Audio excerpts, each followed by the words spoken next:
বাংলাদেশ থেকে ইলিশ মাছ কি পরিমাণে এসেছে বা ডিপার্টমেন্টের কাছে এই ধরনের কোনো বক্তব্য কি আছে? দেখুন, আজকের একটা প্রভাতী সংবাদপত্রে দেখেছি যে বিষযুক্ত ইলিশ, প্রশাসন ঘুমে, এমন একটা ক্যাপশন দিয়ে। আমি বলবো যে গত পরশুদিন যে আমরা সাংবাদিক বৈঠক করেছি তাতেই একজন সাংবাদিক ভাই আমাদেরকে প্রশ্ন রেখেছিলেন। আবারও বলছি ক্যাটাগরিক্যালি যে ফরমালিনযুক্ত ইলিশ বা মাছ সংক্রান্ত কোনো বিষয় সেটা খাদ্য দপ্তরের এখতিয়ারে আসে না।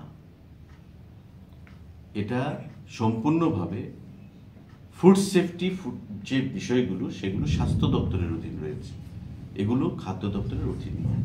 তো যারাই নিউজটা করেছে আমি তাদেরকে আহ্বান জানাবো যে একটু জেনে শুনে নিউজগুলো করার জন্য, কারণ সেদিনও আমরা বারবার বলেছি, হয়তো তাদের কোনো কনফিউশন হয়েছে, ইনফরমেশনে গ্যাপিং আছে, বা যারাই বলেছে একটা ধারণা রয়েছে জনমনে বা সংবাদপত্রের মাধ্যমে। কারণ আমি বলবো গণতন্ত্রের চতুর্থ স্তম্ভ হিসাবে রং নিউজ যদি আসে, ভুল তথ্য যদি আসে, মানুষকে সেখানে মিসলিড করা হয়। তো স্বাভাবিকভাবেই মানুষের মধ্যে কোত্থেকে জানবে? সংবাদপত্র থেকে জনগণ জানবে। তো মানুষ যখন আজকে পড়বে বা পড়েছে, তারা হয়তো ভাববে যে হয়তো এটা খাদ্য দপ্তরের এখতিয়ার, আসলে সেটা নয়। খাদ্য কথা এলেই ভাবে খাদ্য দপ্তর। তবে তো আমি বলবো ফরেন লিকার শপও খাদ্য দপ্তরের অধীন থাকা উচিত, যেহেতু এটা নয়, এটা রেভিনিউ ডিপার্টমেন্ট, এক্সাইজের কাছে আছে, আপনারা জানেন। আলু, পেঁয়াজ এই জিনিসগুলো নিয়ে যখন কথা হয় খাদ্য দপ্তরের কথা বলা হয়, আসলে এটা এগ্রিকালচারের আওতাধীন। ফুড বা খাদ্য দপ্তরের অধীন যে জিনিসগুলো অনলি পিডিএস আইটেম।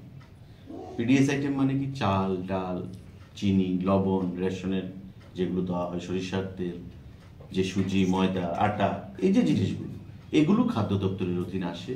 এবং এগুলো নিয়ে খাদ্য দপ্তর, আপনারা দেখেছেন, এনফোর্সমেন্ট, রেড, এসডিএম, ইন্সপেক্টররা বা গোলবাজার থেকে সবসময় এসেনশিয়াল কমোডিটি অ্যাক্টের আওতায় আমরা ছাপা মারছি, ফাইন হচ্ছে, এই জিনিসগুলো নিয়ে আমরা সবসময় অ্যাক্টিভ রয়েছি। এবং আমি দপ্তরকে বলেছি, দপ্তরের মন্ত্রী হিসাবে, যে আমাদের যে ইসি অ্যাক্ট, এসেনশিয়াল কমোডিটি যে অ্যাক্টটা আছে, সেটা আরও শক্ত করার জন্য, যাতে কালোবাজারেই আমরা বন্ধ করতে পারি, ব্ল্যাক মার্কেটিং যেন আমরা বন্ধ করতে পারি। এবং ব্ল্যাক মার্কেটিংকে আটকানোর জন্য আমরা ইসি অ্যাক্টকে আগামী দিনে আরও শক্তিশালী করব। কিন্তু ফরমালিনযুক্ত মাছ বা যে কোনো আলু, পেঁয়াজ যে জিনিসগুলো, এগুলো খাদ্য দপ্তরের অধীন নয়। আমি আপনাদের মাধ্যমে সবাইকে আহ্বান জানাবো যে এগুলো মানে মানুষ যেন কনফিউজ না হয়, মিসলিড না হয়, সেটা আগামী দিনে লক্ষ্য রাখার জন্যে। এবং দপ্তরের এখতিয়ারভুক্ত যে জিনিসগুলো আছে সেগুলো নিয়ে আমরা সবসময় সদা জাগ্রত, প্রশাসন সদা জাগ্রত আছে। দাদা